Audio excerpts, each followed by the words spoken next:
And then I suddenly saw like four girls, big, big girls. I mean, I was a smallie. So they came from me and they were like, "Oh, are you the Fadeke? Are you the one that is talking about doing like, how dare you?" And I was like,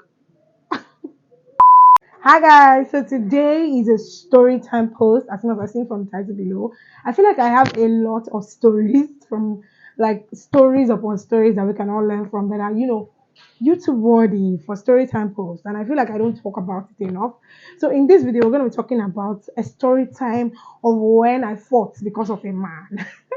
And of course, we're going to be sharing the lessons to learn in terms of like relationship, lessons I've learned from different experiences and encounters, and what we can also learn. So this video is going to be like a fun, gist banter video, but at the same time edifying because I'm going to be sharing lessons learned. So if you're interested in knowing that one time that I fought because of a man, relationship matter, I fought like I had issues. I fought another girl. Let me say it in context. I fought another girl, another person, another woman because of a man. Let's talk about it. So the story, let's enter the story, yeah. So it happened in uni. I was in university then. I remember that I had a friend, she was dating this guy. He was from a different faculty. Of course, you will not know what's going on in his faculty. But he knows her sister. Her sister was also in a different faculty. And there was this girl in her faculty that we heard was trying to date the guy. But the girl was always chummy with my friend. She would always be like, "Oh, hi, hi," because of the dynamics of the story. I'm not going to say their real name. So let's say my friend's name is um, Busola. My friend's name is Busola. Let's say Busola. Then the other girl's name is like Doing. So Doing would always be chummy with Busola, and she liked Busola's man. But then it didn't look like it. And to us, we knew Busola's man as like a player. So we tell Busola like this guy is not the right person for you. Kiniko, kiniko. But she didn't used to take it seriously. So flashback to one time, we now heard that Busola's man was cheating on her with the same doing girl. So I go on Twitter and I say, this doing girl self. So apparently someone that knows the doing girl was following me because I knew I wasn't following her and I don't know if she was following me, but someone that knows the doing girl and knows that I know the doing girl and my friend's boyfriend, that's Busola's boyfriend. The person went to tell her, and then they saw the tweet. And I was a Twitter person at that time. Like I was a very Twitter person in uni.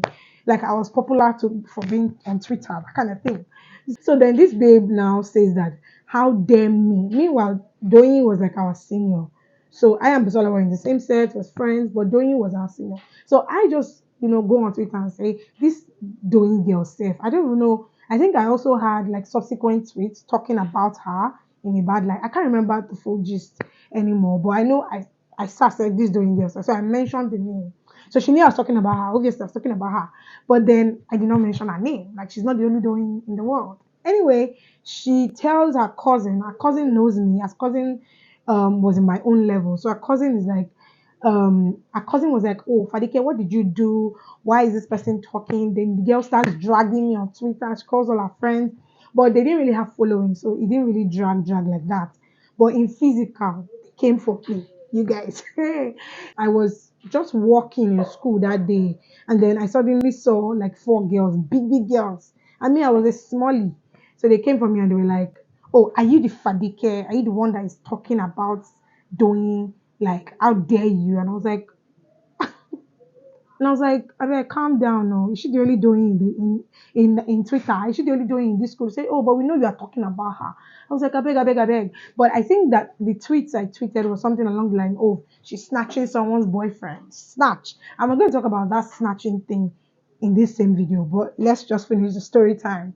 So they were going to, I think they wanted to beat me up, but in my mind, I had this boldness like, they can't beat me. We're in school premises. Like, let's say we're outside. Probably they're just giving me one dirty slap. And I could see some marshals and some of my friends that are guys, they were also looking from far. My friends were not with me, like I was alone when they caught me. But they were like, "Oh, that thing does not make sense." Or that thing I said, I was like, what did I say? That she's not the only doing in the world now. I obviously did not own up to it because that kind of thing, you must not be caught owning up to it. So like I didn't own up to it, and they were like, "Next time I should not try that." I was like, "See, It's a free word. Everybody can say what they want. And then they left. But in that moment, I thought about it like, Mom, what if it was like they were like cultists and they caught me outside and they slapped me, they killed me because of that small thing. That small thing they cause harm. And so that moment I said, Omo, I will not put my mouth in another person's matter again. What's my own business that I carry this matter on my head? And you won't blame me because my friend was heartbroken. We're all carrying the narrative that, oh, the girl snatched my friend's boyfriend. But later on, we now heard that the guy was actually just dating two of them at the same time, that he actually met Doing first before meeting my own friend. The whole story was messy. But the point is, I put my mouth, waiting no concern me. I was defending my friend on Twitter and all that. But then it made me reflect to say that from that time I said, what does not concern me? I will not put my mouth again. But yeah, so that was how I got into that situation that wasn't like my business because I was trying to be a good friend. And I remember this matter that I just said casually. It was not that casual, no. Like after the tweets, I had subsequent tweets, and then they were coming for me, they were dragging me. But because it's not like now that there's so much drama and toxicity on Twitter. Then the toxicity was not that bad. So, but I remember that they were telling their cousin, because one of them had a cousin that was my friend. They were telling her that she should better talk to me. What kind of rubbish is that? That if they see me, they'll show me. I say, ah. Apparently, this doing girl, maybe she was also crying to them and everything. Meanwhile, my own friend too was crying to me in the hostel. So we felt bad. I said that period, my friend was going through it, like serious heartbreak. She would be crying, she would be singing heartbreak songs. It was bad. But anyway, there's so many lessons to learn from this story. And the first lesson I want to highlight is that, when you're in university, if you're in university now, you're watching me, you may be going through a dark phase in life, especially in terms of like relationship, heartbreak, and you may think that, oh, this guy, like you may be managing someone. Let me start with that. You may be managing someone because you think this is the best guy you can ever meet. But I'm telling you that there are so many great guys outside of university. So don't accept less than you deserve in terms of relationship, especially for uni people, because you think that this is the best that God is going to give you. No, okay? You will still find another man that will be perfect. Don't accept nonsense because of that. Um, I'm saying this in context of many uni girls, they just stay with that guy that is showing them shaggy. Okay. The second lesson to learn here is that even during the heartbreak, you will heal. Okay. I remember my first heartbreak. I found out that person was cheating on me via this same Twitter. Twitter has done many things in this life. Maybe I'm going to share that story time. If you want me to share that story time, tell me in the comment section. But yeah, like what I want to highlight in that is that no matter the heartbreak you're going through, you will heal. But you may not see it now. You may not see how it is possible for you to heal. You may be looking at it that this is the worst. But no, my darling, you will heal. So please don't make a permanent decision of a temporary emotion. Just give it time. Time is a healer. You will heal. My third point is that this one is very, very, very, very controversial.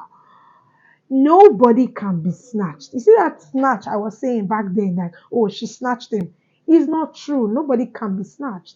Okay, there's no such thing as snatch. When it comes to marriage, this is one thing that I've learned. When it comes to marriage, if both of you don't, a marriage will work if both parties are willing to make it work.